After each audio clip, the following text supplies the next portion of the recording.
So now it's my pleasure to introduce Jennifer Fee, who is the manager of the K-12 program here at the Lab of O. And she's developed a network of more than 30,000 educators who use the lab resources to engage kids through birds. So without further ado, Jennifer. Thank you.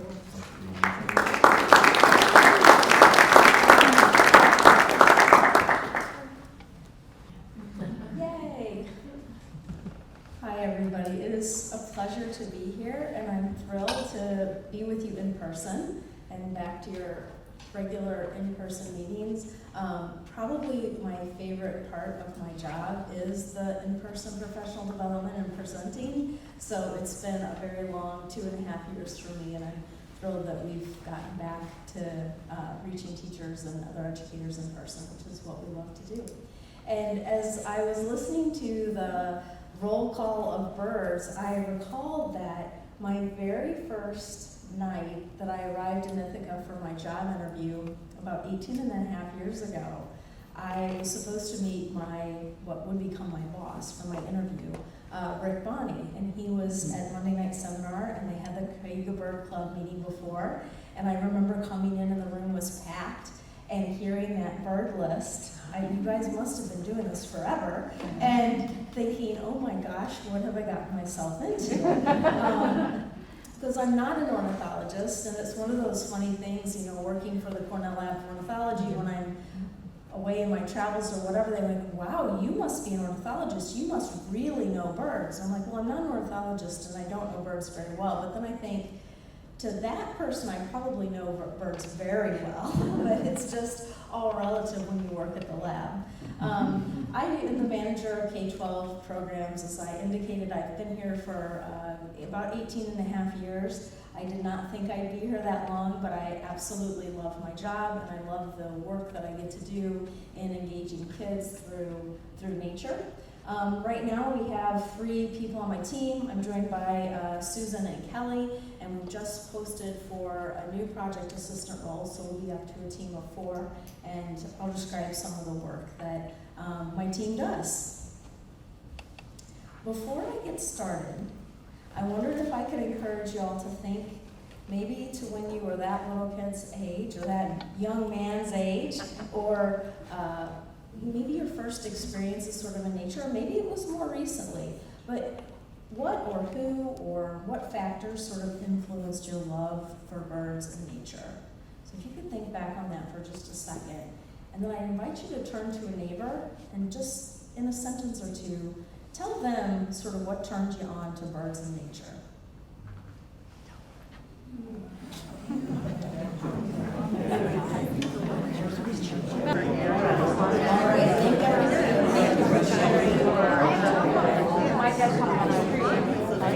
All right, I'll call you back. This is my teacher trick. If you can hear my voice loud once, you can hear my voice loud twice. That's the way you get kids back together, and it works on adults too. Okay, thank you for sharing with your neighbor. How many shared or recalled something when they were a youngster, like a K-12 or even earlier? Oh, wow, almost everybody, wow. How many of you shared time spent in nature, particularly like a special place, okay? And how many of you shared an inspiring mentor, somebody who sort of factored in? Okay. So the research shows that when people who are into the environment and nature, who care about conservation, 2 factors. One is they have a special remembered place, and they had an inspiring mentor, somebody, oftentimes a parent or grandparent, who influenced their love of nature. Anybody have anything that doesn't fall into these 2 categories? Bird feeders. Bird feeders. So that could be time spent in nature probably too, or special place. Yeah, this is kind of across the board when they do the research about, wow, what makes a biologist, or environmentalist, what makes you care about the earth? It's like, it happens pretty young, and it happens with time or with a loved one or a mentor. So I think that is sort of the reason why, especially over the last 18 years at the lab, I've really grown to believe in the importance of what our team does here and our educational mission at the lab, because early experiences in nature are such a foretelling of, will these folks be in the Cayuga Bird Club? Will they care about the planet? Will they care about DDT and its impacts on birds of prey, that kind of thing? So my team strives to create innovative resources and deliver transformative trainings that empower educators to build young people's science skills. So that's the teacher part, that's what teachers want to do, through nature, citizen science, and inquiry. So it's kind of like our three pillars: nature, citizen science, and inquiry. And as busy as we are, we keep coming back to these three themes, like how do our efforts get kids outside? How do they get them doing real science through citizen science? And how can we do that in ways that have them thinking like real scientists, asking and answering their own questions, and doing science the way that science is done? Probably many of us growing up think back to our early experiences in classroom science, and we think of books. And I think a lot of kids, as they grow older, or us thinking back at that, think science is something that occurs in a book, but it's actually not at all, right? Science is something that is curiosity driven, it's based in questions, it's changes with new evidence, and I think honestly this time during the pandemic has emphasized for me even more the importance of this work in developing people's science literacy. You know, oh, we have to wear masks this week, well, next week we don't have to wear masks. Oh, now it's N95, KN95 mask, and this and that, and social distance. Like, that's because the science changes. So at the heart of this too is developing kids' science literacy in these ways, so that they understand what science is, how science is done, and that science is not just something that a bunch of people did back in the day and that's found in a book, but something that we're creating today. So to sum it up in an image, what we do is connect kids to nature, engage them in citizen science, help them do their own inquiry investigations, and what we try to do is provide resources and training. Our main audience is teachers, but with the pandemic, of course, we've also created resources for home learning, and we've also over the years worked with audiences like 4-H and after-school audiences and more informal educators as well. So I just want to share just a little bit about the resources and training that we provide, and then I'm going to get us up out of our seats, some of us, and do a little activity to sort of demo the kind of thing that we do. And then we'll wrap it up with some things that I hope that I'll inspire you to potentially try with the loved ones in your life to get them more involved in nature. And then what I really would love to do is have time for discussion at the end as well. Okay. Here's a quote. You may have heard a version of this before that goes something like, we'll conserve only what we love, we'll love only what we are taught. It's very like, if I teach you this, you will love it. And I've felt a bit of unease with the original quote, but as I was sort of doing some research recently, I came across this gentleman who rewrote the quote: we will conserve only what we love, we will love only what we value, and we will value only what we have come to appreciate through experience. Does that ring true for you all? Any modifications or additions you'd make to that?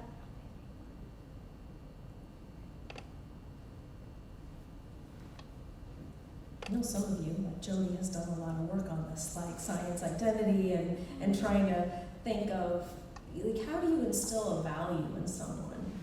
How do we grow someone who is a conservationist? These are the kinds of questions that my team and I ask all the time. Like, how do we make science accessible? How do we make nature accessible? How do we instill a love for nature?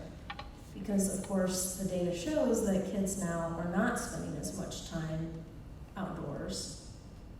There's also a lot more people living in urban environments, so they're a little bit removed from maybe some of the places that maybe popped into our heads when we were thinking of this question. I heard a couple of people say farms. I grew up on a farm. How many people grew up running around on a farm or in nature? And less kids are doing that nowadays. Okay, so this gets at this, why nature? As I said, kids are missing out. They're growing up without deep connections to nature, and that's coupled with a time of environmental crisis. We care about climate change when we don't really care about what's going on, and we just think we're going to go to Mars anyway, so what difference does it make? I mean, I've heard this from kids. Oh gosh, it's been probably about 15 years ago. A gentleman by the name of Richard Louv wrote a book called Last Child in the Woods, and it really was transformative in that time. There was some, Nancy Wells from Cornell, she was invested in this research, and some of her findings were in there as well. And what he described was nature deficit disorder. He said kids are not spending as much time in the outdoors, and ironically or not, there's also an increase in attention difficulties. There's a rising rate of obesity, rising rates of emotional and physical illnesses among kids, some of these same patterns in adults as well. And he really advocated for time in nature, especially sort of unstructured playtime in nature, but really any time in nature. And when you dig into the research on this, especially if you go to, sorry, it's, oops. I'm covering my, the Children in Nature Network. They've got lots and lots of great resources. If you are wondering why you spend time outside, going on mock races and listening to birds, it makes us feel good, right? Like, if you think about why do you spend so much time outside, I know when the pandemic started, if I would go outside on my back porch and do my work, I felt more productive. I felt more centered, I felt more able to concentrate, so those are benefits. And an interesting thing is, like, you don't even have to go outside. They found that people are more productive if they have a window office. If they look out on green space, they're getting some of the same social-emotional and health and sort of cognitive benefits of time outside. So nature's like medicine. It really does us good and it does kids good. So, you know, we try to get teachers involved. A lot of the teachers who come into our programs care about this a lot. They want to get their kids outside, and that's one of the reasons why they come to our programs for resources. They kind of already believe this. They feel it in their bones that kids need to be outside more. So, to talk you through just briefly some of the resources we do. When the pandemic started, we began what we called cooped up kids, because kids were cooped up. I had at the time a 9-year-old who was in 3rd grade, and it was crazy for parents at that time. All of us were losing our minds. Our kids were suddenly home. We didn't know what to do with them. We were told, like, educate your kids, or at least keep them inside and all this stuff. So parents were in a panic, and we developed Cooped Up Kids as a way for parents to help educate their kids. So what it was meant to be, it was for working parents like me who could put their kid in front of a PowerPoint, and the kid could click and read and watch videos, and then every once in a while there'd be a thing. Go outside and look at this. Go outside and map your habitat. Go outside and find 5 things in your neighborhood that a bird could eat. So push them outside as well, and so that parents could sort of put their kid in front of this and maybe have an hour or 2 of time where their kid was engaged in the PowerPoint, engaged in going outside and looking around and building things, making nature crafts, that kind of thing. We also have an array of book guides. Those are available for free downloads. And more recently, we've started releasing curriculum kits with a kitting partner. So teachers can buy a kit, it goes to their school, and then they get the supplies and the lesson plans and all of that so that they can really easily do it. So These are aimed to be tied to the standards, which are important for educators now, do science in ways that are really hands-on and nature-connected, and are really fun and engaging for the kids. I know a lesson is ready to go out whenever I'm like, oh, I wish I could do this when I was a kid. And then I'm like, okay, it's ready to go. Jen, can I ask a question? Of course. How long did it take when the pandemic started for you to actually get that stuff out to help people deal with the kids being at A school? week. A week? You developed all that stuff in a week? We developed the Cooped Up Kids, the first lesson. So what we did was we panicked, and then we said, we have so much great stuff at the lab. I mean, this is the great thing about the lab and being the K-12 program at the lab is we have so many resources to draw on, from citizen science projects, Merlin, all about birds. I mean, the list goes on and on. All the Bird Academy, Play Lab stuff, the courses, the videos from conservation, bioacoustic stuff. Like, there's so much stuff that we can use. And so what we did basically was we're really good at developing PowerPoints, and we have a lot of lessons to draw from. So we just put them together in a new way, put all that content together more for parents, and did these. The thing was, I had trouble sleeping when the pandemic first, like I was up at 3 in the morning, and I couldn't go back to sleep, and I couldn't go to sleep at night, so I had like a 3-week period where I basically didn't sleep, and I was cranking out materials, and it was awesome for that first 3 weeks. It totally kept my mind off the pandemic, to be honest. But basically what our goal was is every Friday we would release a lesson. And then after maybe the first 6 lessons, when things kind of calmed down again, then we started releasing them on a little bit more reasonable pace every couple of weeks maybe. And now we release like one a semester just to keep it fresh. But we've done them on a variety of topics. I think my favorite we called Expedition Earth, and I met with the conservation media program here and got some cool films that they had done, like the Shorebirds of the Yellow Sea, like conservation video. And if you may have seen or heard Garrett Venn, he does a lot of their photography and videography, and a lot of it is told, you know, a lot of our stories have that human interest and scientist piece in it as well. And so one of my reasons why I love that is I love imagining, like, if I could go anywhere in the world, like Jody does, then where would I go? Like, where would I go to see birds, to see nature, to have, like, these cool experiences? And I remember seeing Garrett, he was climbing in the mud to catch, like, the perfect picture of something out in Asia. And I was like, we need to get kids to do that, right?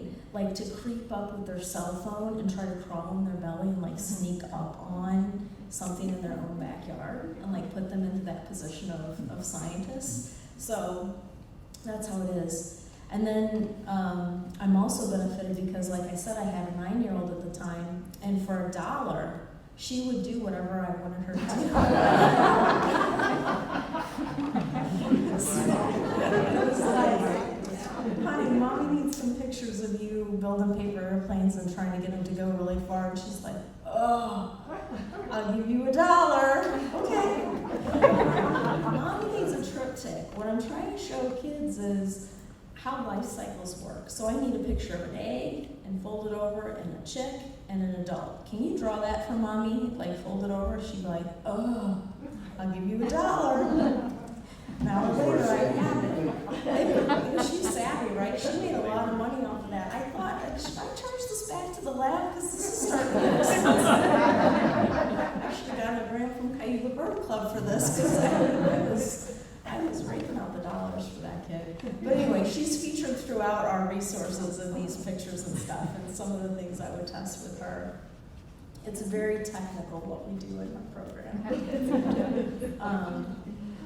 One of the other things, as I mentioned, getting back to not the Cooped Up Kids, although if anybody has any more questions, it was a really, really fun project. We really want to get kids, more students involved in eBird, and myself, as someone who didn't get a degree in in ornithology. I have a biology degree, and after I graduated, I got an internship in environmental education, and I was like, holy cow, I didn't know you could get paid to like hold little screech owls and tell people about camouflage, or, you know, take groups of school kids down slides and teach them like with yarn and art and collecting things. Like, that's awesome. So after I got my bachelor's in biology, I had this internship, and I'm like, this is what I want to do. I already committed to a master's program, which was in evolution and systematics, so I went ahead and did that. I did take ornithology in school, but it was sort of like nature was my passion, and youth outreach, and just being outside and kind of having fun, to be honest with you, like just enjoying thinking about creatively getting kids outside to enjoy and love nature the way that I did. So, I'm sorry, I'm getting off topic. But I love nature. And when I have, you know, the more work that I've done at the lab, citizen science, I was like, especially with the mobile phones, is that good? Like, how does that work for kids? And my own experience as a parent, my daughter's now a middle schooler, she just started at DeWitt, so she's 11 now. Like, the kids are on their devices, they get it better than we do. You know, she could use Merlin when she was 5 years old when it first came out, like as fast or faster than me. You know, they're gonna be on their devices anyway, why not give them the Merlin app or the Seek app or any of these cool nature-based apps and have them go. And I myself, I know where I was going with this, you got me sidetracked. As I'm not an ornithologist, I use eBird just for personal interest because I believe in the program. But when Merlin came out, I started using eBird a lot because it could like help me, right? It was a guide on the side. And in fact, whenever I did my interview with Rick like 18 and a half years ago, he was like, well, you don't have a lot of experience with birds, why should we hire you? I said, well, the best person to teach something is somebody who either remembers how it is to be a beginner or is a beginner and has passion about that topic, because I want to learn. So anyway, he bought that, and here I am 18 and a half years later. So I, as a sort of beginning relative, probably to many of you in the room, beginning birder, understand sort of what a boon Merlin is for beginner birders and for youth. So I think eBird is so much more accessible and to younger ages of students. So we've been challenging ourselves to think about how can we get more kids doing citizen science, especially eBird citizen science. So right before the pandemic happened, we just finally released this curriculum suite. And it's our first grade band articulated curriculum. So you'll see from the left over, we've got K2, 3, 5, 6, 8, and 9, 12. So we look at the science standards that teachers have to teach, and we think, how can we relate eBird, bird diversity, adaptations, the sort of topics that are easy to teach through birds, and how can we make it applicable at that grade range? So for the K2s, they're doing practice bird walks, and they do that, I don't know if you've seen it, it's from CLPG, the Crow Not Crow book. So the dad takes the daughter outside, is the premise of the book, and he teaches her, like, it's okay to just go out and say, is it crow or isn't it? And she's like, oh, she sees a blackbird. Well, is it crow or not crow? Well, it's a little bit smaller than a crow. Oh, it's got red patches on the wings, you know? Oh, well, it's not a crow. You don't have to name it, just crow, not crow. And so that's the kind of thing we did. Like, you don't have to use crow, not crow, but do you have mourning doves and pigeons? Could you do pigeon, not pigeon? Could you do whatever is common, goose, not goose? So the kids are just like, you know, is it or isn't it? And that's, you know, if you've taught early childhood or have had young kids of your own, you know it's all about sorting and categorizing. So really just getting them to know the differences. And yeah, they do some practice tally sheets, you know, tallying things is a skill that they have to learn. I have an even more basic category. That's dead or alive. Oh, yeah, for sure. Yeah. Living, non-living, big in that content, big content in that area. And then in 35, they're actually submitting checklists. In 6, 8, and 9, 12, we're not only getting them to submit data, but also query the eBird databases. There's all those amazing STEM models of the migration maps. There's just such amazing data there. If you haven't looked at the Explore data section of eBird for a while, it's heavy and amazing stuff. What birds are increasing, where they're decreasing, what parts of their range, all of that. And it's awesome for high school students.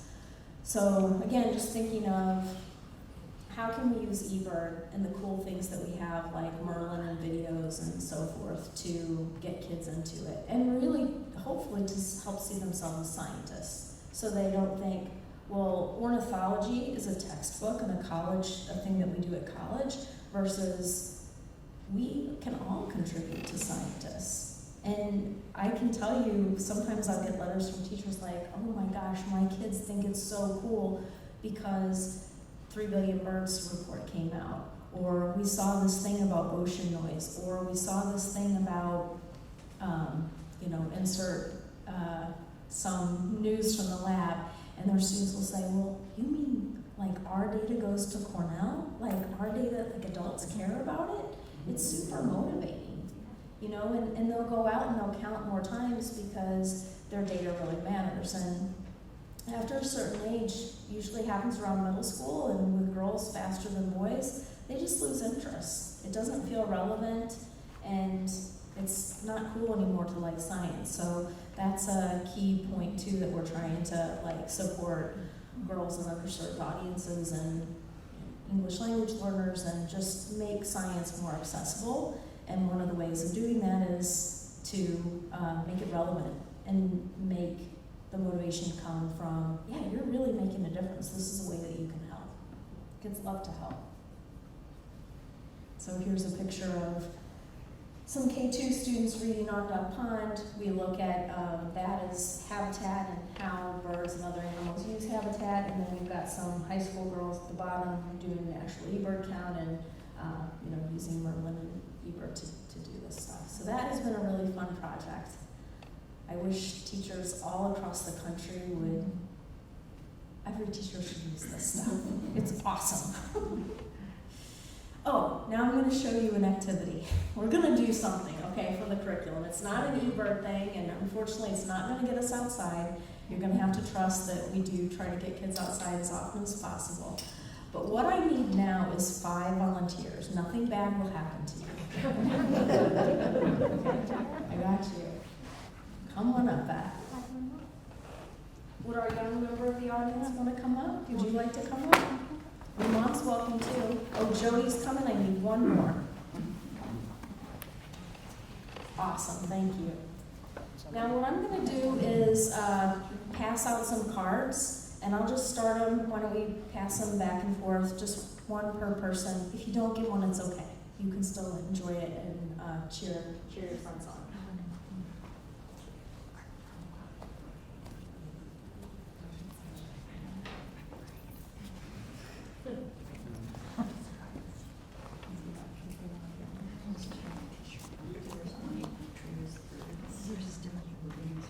Okay, so take one and pass it along.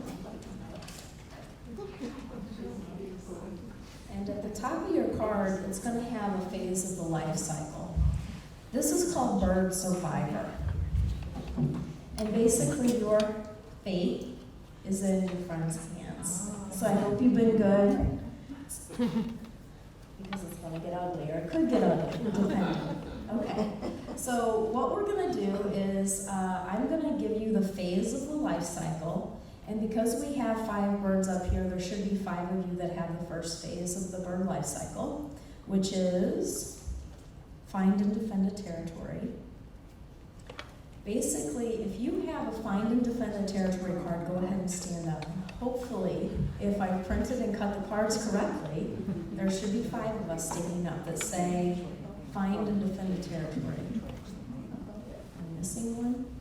What does it say on the very front at the top? Oh, Okay, all right.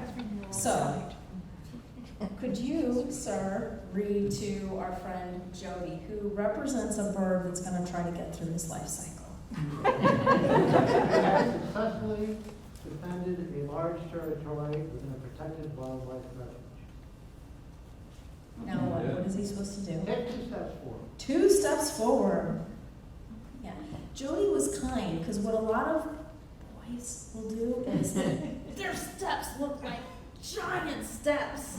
And then when they have to take a step back, they do this. So let's try to make our steps equidistant.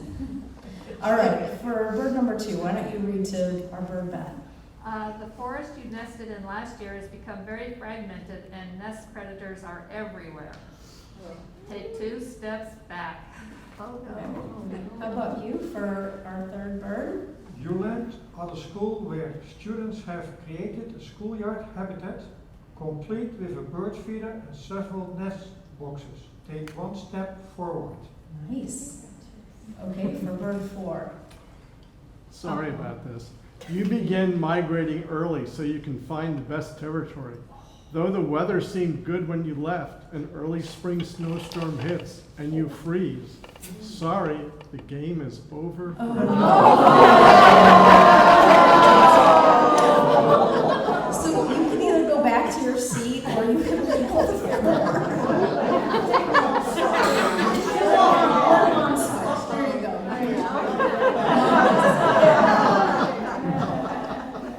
I like the more fanfare the better. Gosh, you are so mean. And for our 5th bird. You exert a lot of energy defending a potential nest site against European starlings. Take 1 step back. Okay. Very good. Now we've got the second set. We've got 4 birds left. The next one is, find a mate. What are they going to have to do to find a mate? 1, 2, 3, we should have 4. 4. Awesome. All right, Swan, do you want to read to Jody, please? You find a mate, but while feeding at a nearby bird feeder, your mate is killed by a Cooper's hawk. Oh. Take 2 steps back. At least you weren't killed, Jody. All right, you for that. After some elaborate courtship displays, you finally have a mate. Take 1 step forward. What does your courtship display look like? That's what I want to know. And how about you for the... Okay, you're in luck. Your mate from last year has survived the winter, and it has, and you quickly form a bonded pair. Okay. And what is... 2 steps forward. Awesome. You find a mate, but another mate is also courting her. Stay in place while you continue singing your heart out. All right, 3rd step of the nesting signal. What do we have to do? We found our mate. Now we're going to build a nest and lay eggs. So if you have build a nest and lay eggs, stand up. There should be 4 of us. Perfect. All right, for 1. Jody, you have trouble locating a nest cavity to build your nest in, but finally find a tree hole. Stay in place. A brown-headed cowbird has laid an egg in your nest. Take 1 step back. You and your mate quickly build a nest and immediately begin laying your eggs. Take 2 steps forward. This bird has really redeemed themselves. All right. Pesticides have been spraying you. And you get sick. Take 2 steps back.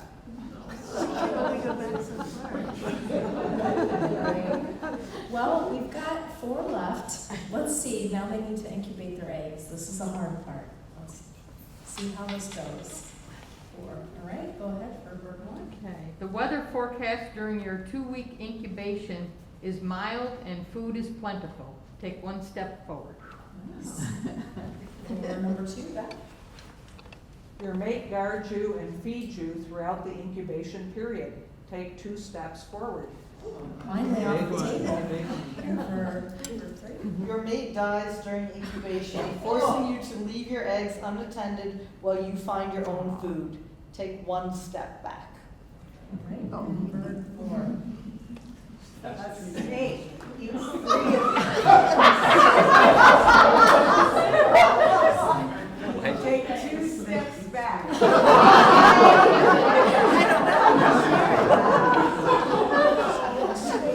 She might be a first-year bird. Okay, now for the parents in the room, you know this is the tough part. Feed and raise your nestlings. You have feed and raise your nestlings. Okay, we've got Laura for Jody. All of He's your eggs nervous. hatch, and you begin feeding your nestlings all day long. Take 2 steps forward. Okay, Jill. Only 3 of your eggs hatch, but food is plentiful. Take 1 step forward.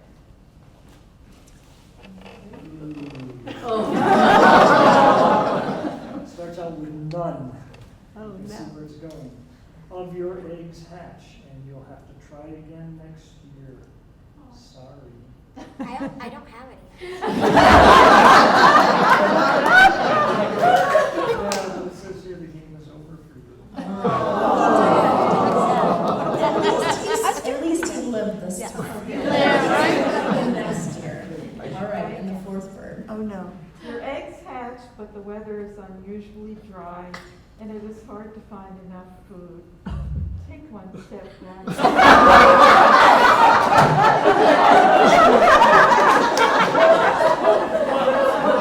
Okay, now we gotta see how this all turns out. The nestlings got a fledge, so if you have fledge, there should be 3 of us that have fledge from the nest. All right, bird 1. Your babies are weak when they leave the nest because they have mites. Stay in place and hope they survive.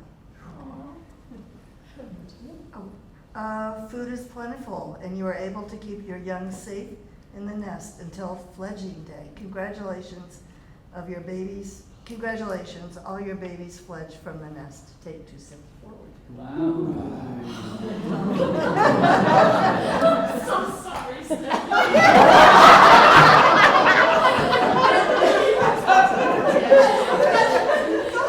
This is what happens when you become the club president. Here it comes. You have to hear it. Days after your eggs hatch, a raccoon finds the nest and eats all the young birds. Sorry, the game is over for you.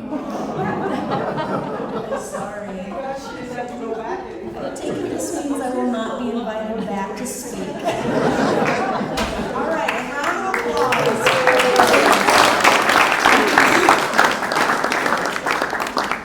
Thank you. All right, so what we could have done was read about life cycles in a textbook.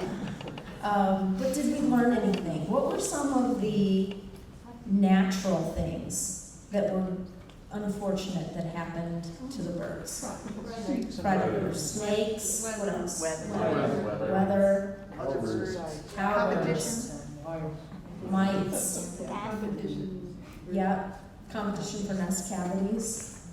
What were some of the human-caused concerns? Pesticides. Yep, habitat problems. Fragmentation. Pesticides. Anything else? Awesome. Yeah. So how does this compare to real life? We started out with 5 birds. We ended up with 3. Some of them had some pretty bad luck. Yep. It's not easy to be a bird. About 50% of nests have some issues, from what I read, and many first-year birds don't survive. Like, a lot of nestlings are really hard. I found a couple of dead nestlings this year. A blue jay that got decimated by a cat after falling into my window well, and another juvenile robin that hit a window actually here at the lab. So it's hard, and they have to learn what to do and so on and so forth. I like this activity because I think it connects us to the way that birds are, and people start caring. A lot of the kids know that every time we play this game, it's going to be a little bit different. So they want to play it again because they don't want to be you.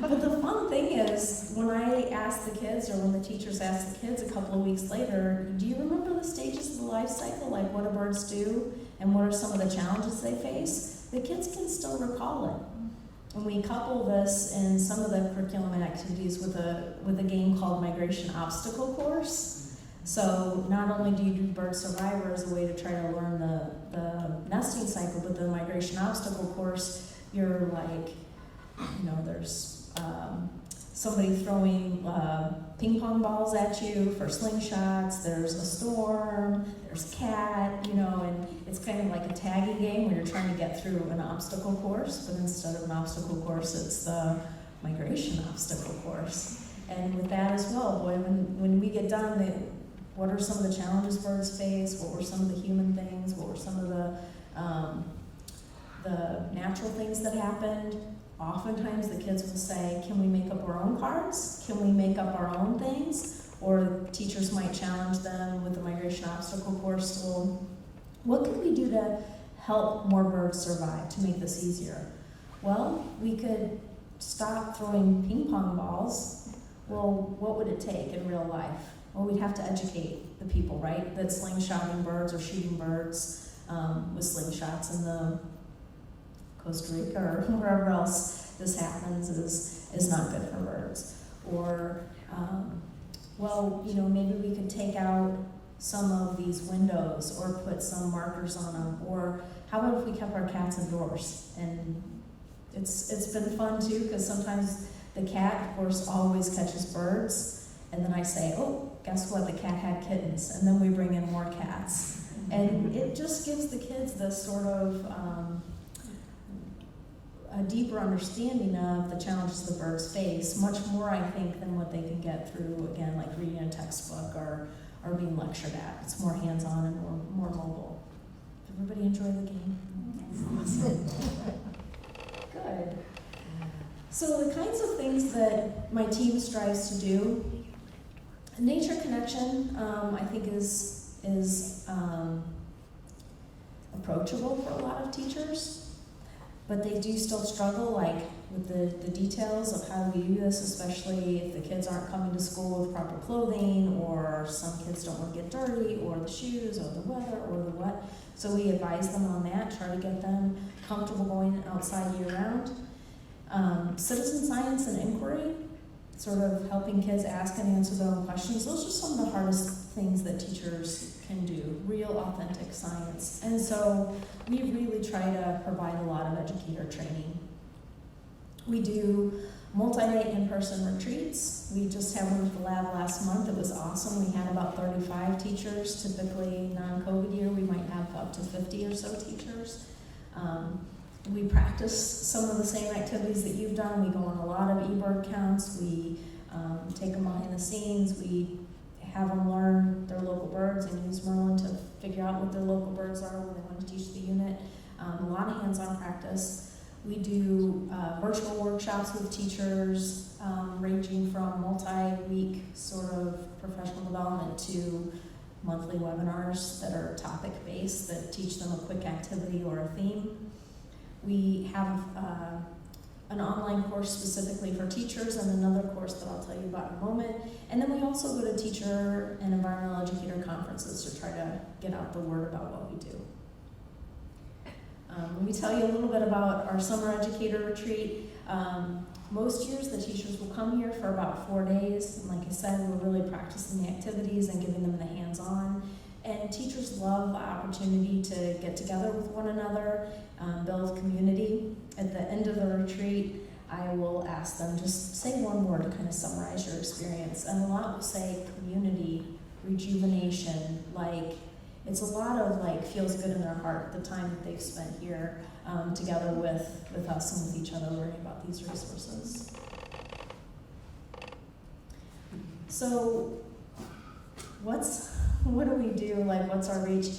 Pre-pandemic, we were reaching about 7,000 teachers a year through trainings and workshops. That includes everything from small things like our webinars to the multi-day trainings. About 10,000 educators would download our free resources like our book guides or free lesson plans, those kinds of things. And We try to give grants. We've given away tens of thousands of the window bird feeders to teachers. Since Cooped Up Kids was released, it's been accessed about 35,000 times, which is awesome.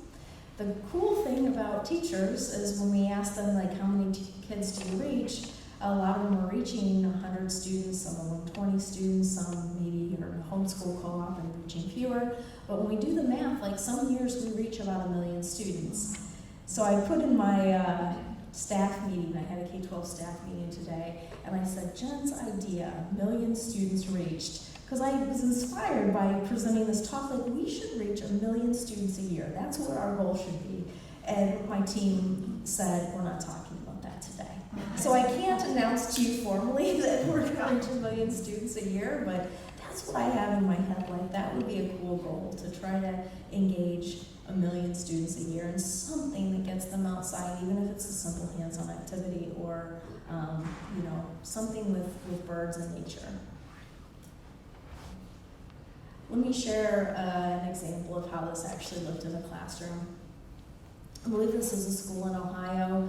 We gave the teachers a few bird feeders through some grant program, I think with our partner Pennington.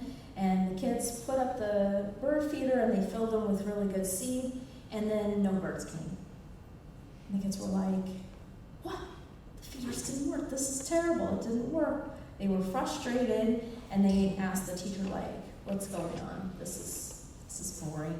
Like, birds didn't come. So the teacher, instead of saying, yeah, I guess it didn't work, sorry, said, well, what do you think we could do better? What should we do here?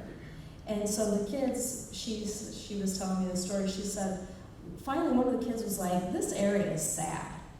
I don't think birds like this area. And so she challenged them to draw. If they were to improve the site, what would they do? And so the kids started drawing bird baths. You can see water and feeders and bird houses and trees and apple trees and fruit and all this stuff. So she challenged them to think about, like, what could we do to make the habitat better? And then they got a grant, a local grant, and they started putting in more cover and so on and so forth. And then birds did start coming to their feeders, and it was a lot of excitement among the children. So, I mean, this is what we want to see, right? Kids who care, who maybe didn't think about birds before, they put up some bird feeders, and now all of a sudden they put in a school garden. And I want this to happen in more places, in more classrooms, and more kids to have these experiences. Another exciting email that I got not too long ago was from my friend Jody. She's become a friend. She's a 3rd and 4th grade teacher. She loops 3rd graders to 4th and then back to 3rd. And she loves birds, and she started an early birder bird club. So the kids come in before school and they watch birds and build bird feeders and do some of our lessons and probably play this kind of game. And what she does every year in her 3rd and 4th grade classrooms, she kicks off with a Draw a Scientist test. It's kind of this classic thing that science education researchers use. And they basically, without prompting, say, kids, think about what a scientist is and what a scientist does, and draw it. So if you think about it, what is a scientist? What do you think the kids draw? A white man in a lab coat. Yeah. They basically draw Einstein. He usually has neon chemicals, crazy hair, almost always glasses. They draw Einstein. That's what a scientist looked like. So basically, when she emailed me, I cried at my desk this day because it made me so happy. I'm thrilled to report that so far this week, almost 98% of the girls drew a girl scientist. A few kids of color drew a scientist of color. About half the kids drew their scientists outside. All the work we're doing for kids is making a difference. Perceptions are changing. So what happens if you ask kids, do you want to be a scientist? No. Because scientists are old white guys that blow things up and have to wear coats. And that's not fun. That's not what I want to do. But I'd like to be a vet. But I'd like to be a zookeeper. but I'd like to be a dog trainer. And I'm like, those are all science types of jobs. And so we have to change kids' perception of what science is and what science is doing. And I think getting kids outside in nature, getting them involved in citizen science and making them feel empowered, and helping them ask and answer their own questions and show them that science is curiosity driven is a critical step to building science identity. So the next steps for us, we really want to build more diversity, equity, inclusion, and justice practices into our work.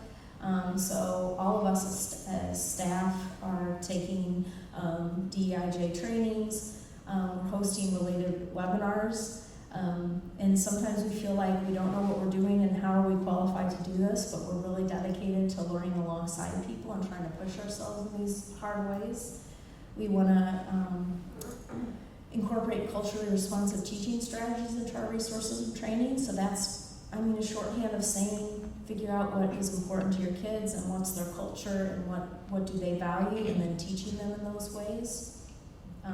Birds, as you can imagine, are a great way to do that with, birds are migratory species, they don't see borders, they are incredibly diverse, and those are some things that I think we can help make resonate with students and teachers alike. We want to expand our advisory board diversity and the diversity of the teachers we work with. We've started, because my main bottleneck is staff time, and it takes a lot of time to develop these things and test them and get them out. So we want to work with more teachers and hire additional and more diverse teacher consultants to help us in this work. And then we're very engaged in trying to provide outreach and scholarships to teachers working with underserved youth. And we're very lucky that we've got some gifts and donors that will help us support teachers in those ways through scholarships and so forth. Okay, so how many of you have a young person in your life who you might like to get outside more? Or who you might want to mentor in getting outside? Oh yeah, that's awesome. I'm going to give you 3 things to potentially do and see what resonates with you. One is, I would encourage you to check out the science and nature activities for group of kids that I mentioned. Oh, that's my kid. I gave $1 for that picture. She had to learn about flying animals and then get creative and build some what do you call them? Paper airplanes. Yeah, So you can check those out on the K-12 website. This is bad because the code is hidden.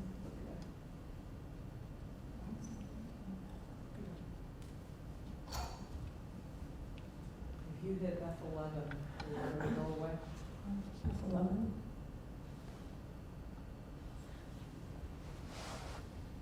Oh, that's better. Thank you. Yeah. So I recently got to collaborate on the Let's Go Outside, How to Connect Kids with Birds in Nature course through Bird Academy. Has anybody taken a Bird Academy course before? Joy Birding or Nature Journaling. There's a new course, and it's all around trying to inspire adults to get kids outside. So it's not a course for teachers. It's really targeted toward parents and grandparents and mentors who would love to get kids outside. And I got permission to give everybody a free course. So if you go to get the Let's Go Outside course, you can enter the code CBC Kids 100 for Cayuga Bird Club, Kids 100, and you get the free course. What grade level or age level? It's basically for adults who want to mentor a kid like about 6 through 12 years old. Yeah. So it's not for kids to go through, it's for adults. And one of the cool things about it is we put some of our favorite like simple hands-on activities into this Bird Academy's Try It Activities Guide.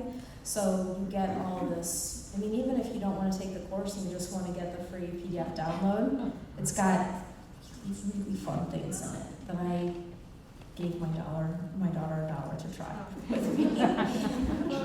You'll see me and my daughter featured prominently in the course. And the third thing I'd like to suggest is to check out our public events on the Cornell Lab website. to redo our pitch about Migration Celebration, which is coming up this weekend on the 17th. Bring a kid to that, or invite a kid that you know, and see if we can get more kids outside and thinking about birds and conservation. Okay. So I will leave you with this quote, hopefully a little bit more invested in thinking about how we can build the, people around us. I'm so proud to be here sharing with you. I know this club does a lot of work locally and helps the lab in tremendous amounts. Some of the ways that I've been involved with the school outreach and Kids Discover the Trail and so on and so forth. So I appreciate where I know many of your hearts are at in trying to get more people to love birds and care about birds and conservation. And if me or my team can be of any assistance to you, or if you want to shoot us some ideas, I would love to hear from you. You can be found on social media, our website, or feel free to email us. Right. If anybody has any questions, I'd be thrilled to take them.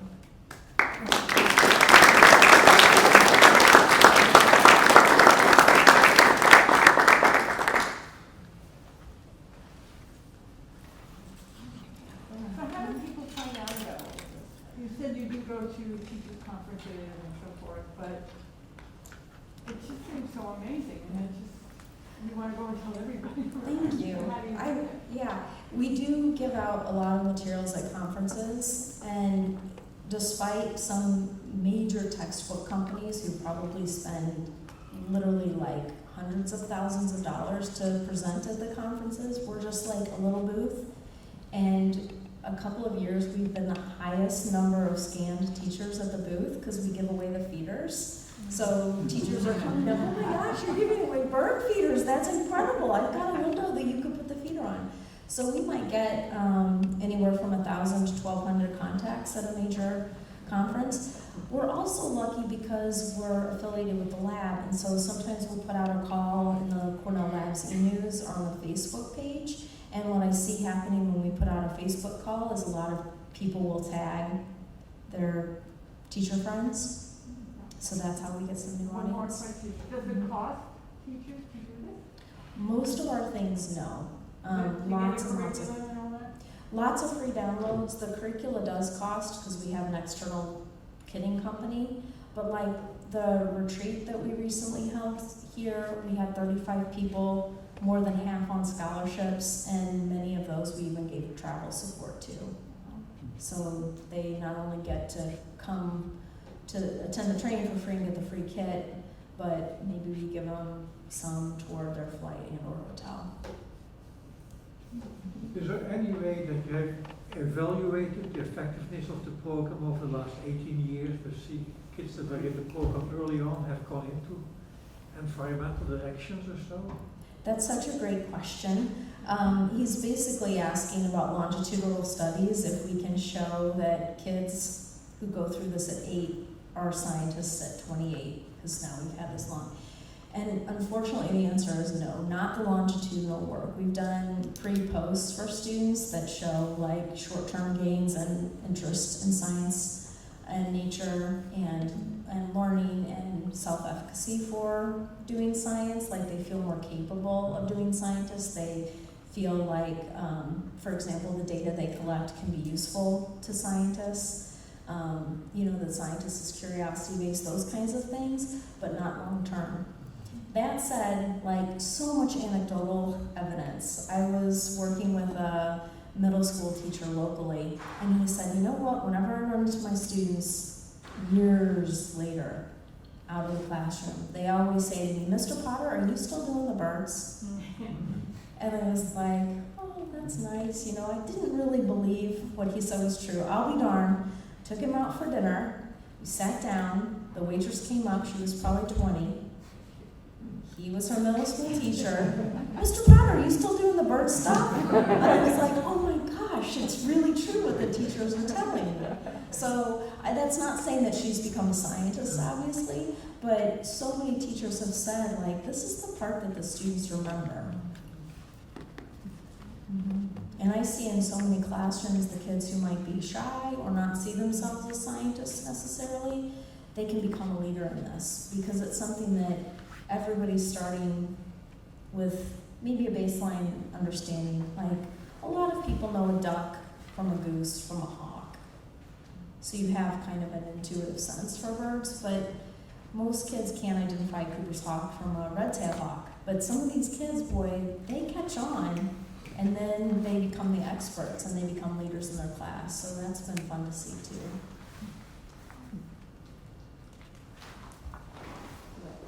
Well, I think I'm gonna stop it there because they're gonna want us to kick us out of the building at 9 o'clock, which is in 5 minutes. So that's again, thank you, Jennifer. And although we need to be out of the building, it's still summer, so I do welcome people to hang out and ask questions and chat outside. So, but shoot. Thank you, and do send me an email too if you have any additional How questions. big bad?